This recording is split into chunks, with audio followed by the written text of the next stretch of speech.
Hey folks, before we get started, first things first, the information in this video should not be interpreted as legal or financial advice. Every deal can be impacted by regional legislation, deal specifics, and other unique variables. Always consult with a qualified legal professional in your area before you take action. All right, folks, I'm back here with Eric Scharaga, the Lien Lord, and we're going to talk about handful of reasons why not to use a land contract when you're selling real estate with seller financing. These were things that when I first learned about it, I was like, oh yeah, that makes sense. That makes sense. But it never really occurred to me until I heard Eric eloquently explain this all to me. So we're going to dive into that right now. So Eric, I guess I'll just let you take the floor. So I know when you get involved with deals that are being sold with seller financing, you're typically using a deed of trust, depending on the state, or a mortgage, but not a land contract. And for the average person who might not understand what a land contract is or why it's different, I think one of the main differentiators is that with a land contract, the seller holds the title to the property for the entire life of that loan until it's paid off, and then the title gets transferred to the buyer. And some sellers might think of this as like a good thing. Like, yeah, that's good for me because I still own the property. But there's some reasons why it actually might not be a good thing for you. So I'll let you take the floor and you can let us know your thoughts. Yeah, thanks, Seth. So I purchase land contracts all the time, but when I do, I convert them to note and mortgages.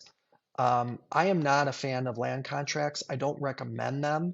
The first reason that I don't like them is that the seller owns the property, which means you bear all of the risk of lawsuits, which means if somebody's out there riding a dirt bike on the property and breaks their leg, every lawyer is going to tell you you are going to get sued for that as the owner. That's Law 101, which means that you must have a liability insurance policy. And it's not, it's not horrible. It's going to cost you anywhere between $25 and $100 a month, but you really have to have that. So there's a risk of ownership there. You also have to ask yourself, what's going to happen if the buyer does something to the property or acts in a way that racks up all of these fines? Well, the fines are going to come to you as the owner, and that could be problematic. I know there's some counties in Ohio that have turned property fines into criminal acts. Wow. So I'm not sure that I want a property in my name that somebody was handling day to day. It's just much easier from a liability standpoint to transfer the deed into the buyer's name. The other issue is that it's harder to sell land contracts. When I purchase them, I require a greater discount on them because they require not only assigning the land contract agreement, but you have to deed the property. And that brings up the issue of, well, what deed are you going to use? Are you going to use a warranty deed? Are you going to use a special warranty deed? Are you going to use a quitclaim deed? The other issue that pops up that most people don't take into consideration is, what about the transfer tax? In a lot of counties, you have to pay a transfer tax every single time a deed is transferred. How are you going to deal with that, and who's going to pay that transfer tax? Also, in my experience, buyers want the property in their name. And it's a much harder sell to tell someone that, well, you're getting this equitable interest in the property and you're not going to actually own it until you make the last payment. Well, what happens if you die? What happens if you disappear and they've paid tens or hundreds of thousands of dollars to purchase this property, and then you can't provide the deed to them at the end? That's not fair because it's going to require them to get involved in costly litigation in order to actually get that deed. The other issue is that there are a lot of very complicated individual state laws governing land contracts that most people are not aware of and that they're not following. And my general understanding of this is that states are becoming more and more hostile to land contracts because they see them as predatory. And just because your state does not have specific laws governing land contracts doesn't mean that you're in the clear. It just means that you're going to be going in front of a judge who's going to decide what happens. And in my experience, judges are much more friendly and understanding to buyers in this situation than they are to sellers. And what you have the risk of being involved in is a situation in which a judge says, yeah, I agree, they have an interest in the property. If you want to end this contract, you're going to have to file a foreclosure. Well, if you can't just be under the assumption that a land contract is going to allow you to avoid foreclosure. In a lot of cases, um, you're going to be forced into foreclosure. Let me give you an example. Frequently, in a lot of states, a memorandum of agreement is required to be recorded anytime that you sign a land contract. And some states are adding individual or specific laws. I know that some Midwestern states have a 5 year or 20%. So if the contract goes for more than 5 years, or the buyer has achieved more than 20% equity in the property, a foreclosure is required anyway. Regarding the memorandum, as soon as that is recorded, you have a clouded title, which means that you're not going to be able to get title insurance because you have something on title that says that you entered this agreement with the individual, which means that you have two choices if there's a default. You can file a foreclosure, or you can pay the buyer to sign a release of the memorandum. I guess what I'm getting at here is in a lot of cases, you're not just going to be able to send them a letter telling them that the deal has ended and they've lost their money. There's going to be a recourse there, and you could end up being involved in an even more expensive situation if you have an upset buyer. That's a huge misconception that I've seen and heard a lot of people saying, is this idea that, yeah, the title's still in my name, so I don't have to file a memorandum. If they stop paying, I'll just take the property and resell it to somebody else. Maybe I'll send them an email saying it's done, but that's it. It's like, no, no, no. like there is a process required here. And if you do that, like, you could be opening yourself to huge legal recourse in the future. Absolutely.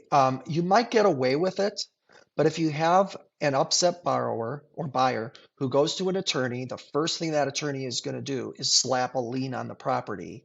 And once that lien is on the property, you're not going to be able to sell it to anyone else, just because you can't give them clear title. The other issue is that I know people don't like foreclosure and they're scared of foreclosure.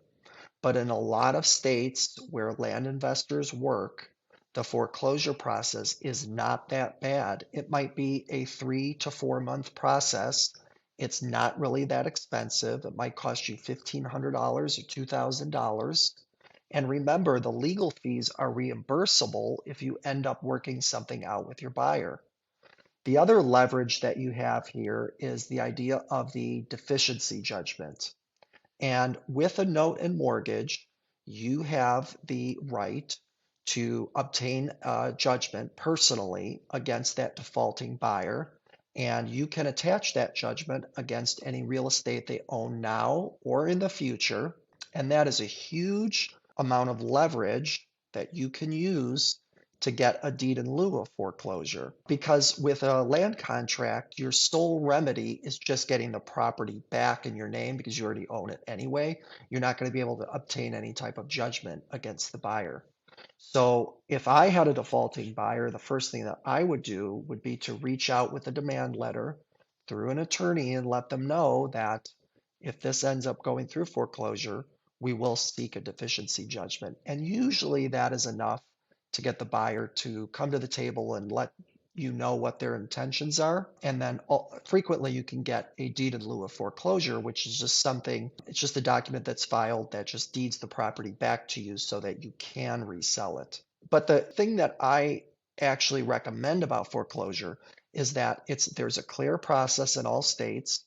And at the end, you're going to get clear title. So you're going to have a marketable property at the end after you go through the process.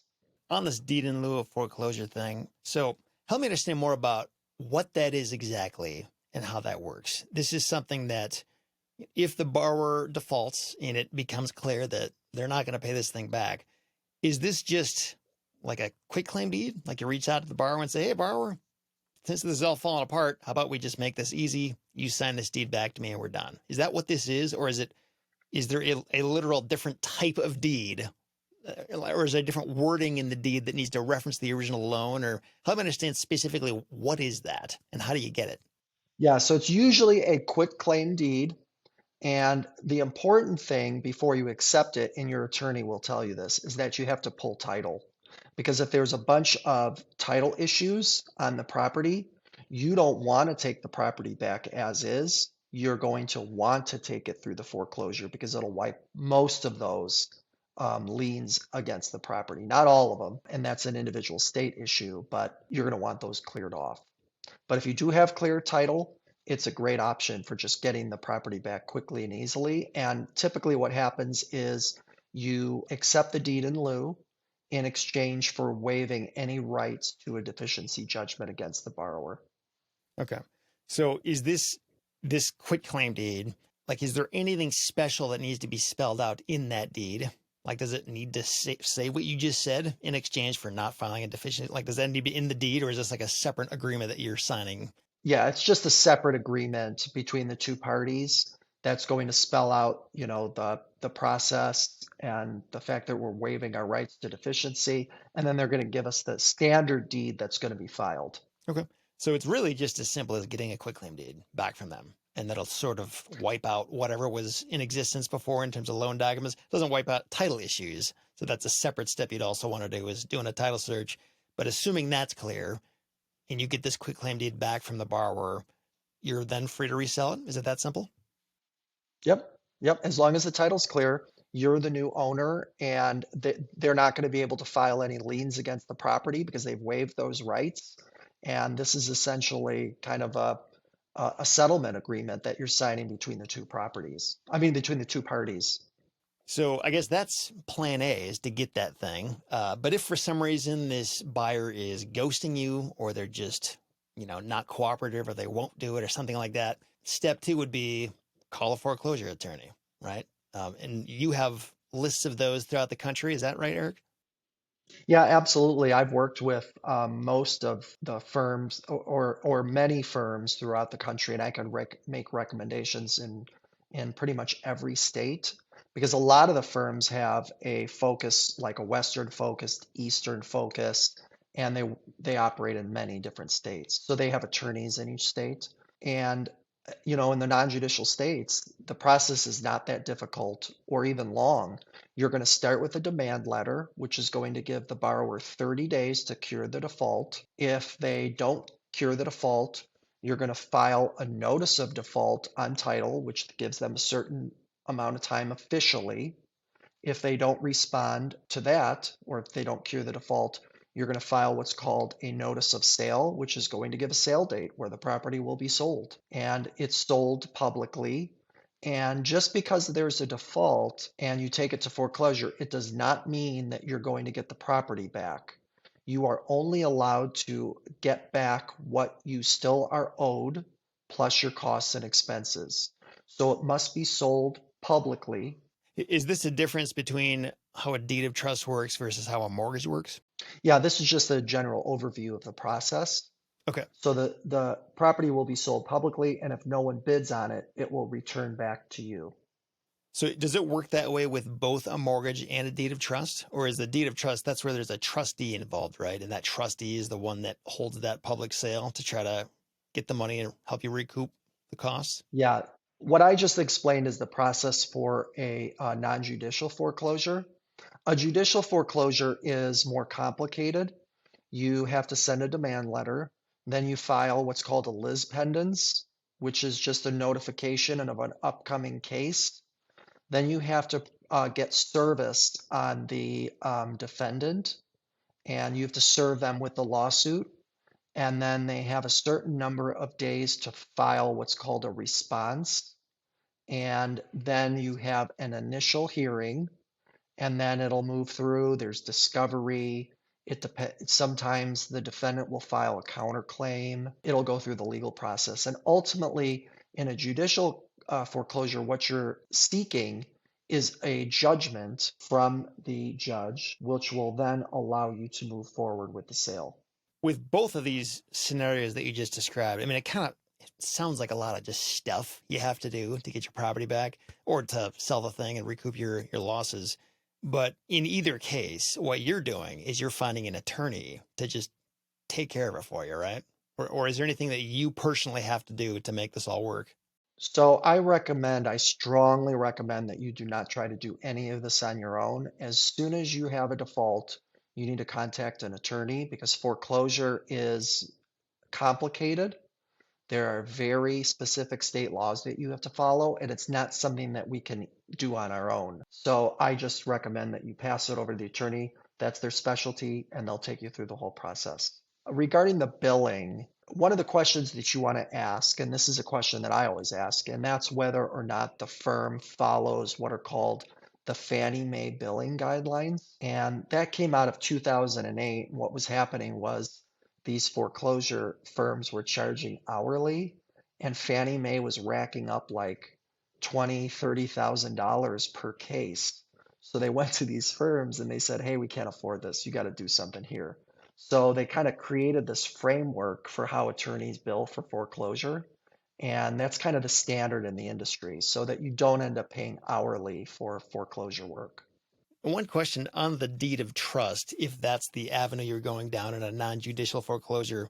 So this trustee, whoever that is, they need to be named at the very beginning of the process when you fill out the deed of trust. Is that accurate? Yes, but you're not required to use them for the foreclosure. You always have an initial trustee when the deed of trust is signed, but typically what happens is they file what's called a substitution of trustee, which just nominates a new trustee, which is typically your foreclosure firm or just the trustee that you're going to use for the foreclosure. So it's okay to switch that. Say, if foreclosure becomes a real thing you have to deal with, you find this attorney, you can use that attorney to handle it for you. So you do not, in non-judicial, you do not need to use an attorney. You could just use a trustee. It's much cheaper, and they'll know how to file the substitution of trustee. So who is this trustee? Is it like the title company, or are there trustee companies out there? It can be a title company. I've used frequently, it's just a trustee company that has an attorney on staff that just kind of follows the protocol. So it's not an actual attorney who's doing the day-to-day paperwork.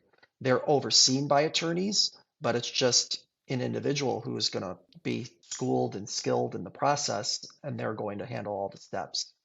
And I assume you have contacts for this trustee company in the states where it's relevant? Yeah, trustees are very popular in the Western states. And I actually just prefer to just use a law firm because they handle so many of the states and it's just so easy for them to do it. So there might be a law firm out west that handles, 8 states. Okay, gotcha. And if people need help doing that, they can reach out to you, all right? Absolutely. Reach out to me. I'll make some recommendations and I'll tell you, exactly what to look out for, what the pitfalls. I'm happy to help. Yeah, and again, I will include Eric's contact information beneath this video if you guys ever need to reach out to Eric for any of this stuff. Anything else we should cover on the topic of why not to use land contracts and or how this foreclosure process works, or have we covered it all pretty well? One last thing I'd like to say is that in general, I'm finding that states are becoming more and more hostile towards land contracts in general, and I'm seeing more and more legislation being passed against them. Pennsylvania just had a huge legislation passed against land contracts, and I think what they did was they required land contract holders to convert them because more and more states are just seeing them as predatory. So there's just so many reasons why I'm not a fan. It's just not as simple as what people think of just sending a letter or an email and saying, "Oh, you're done. I'm keeping your money. I'm keeping the property. Get lost." You just legally you can't do that. Yeah, I mean, it makes sense. I mean, it requires the person, the seller who's offering the seller financing, they need to understand a lot and now actually like follow the rules and do a lot of stuff right. And it's not just a one and done and you can forget about it. Like it requires a lot of attention and maintenance into the future.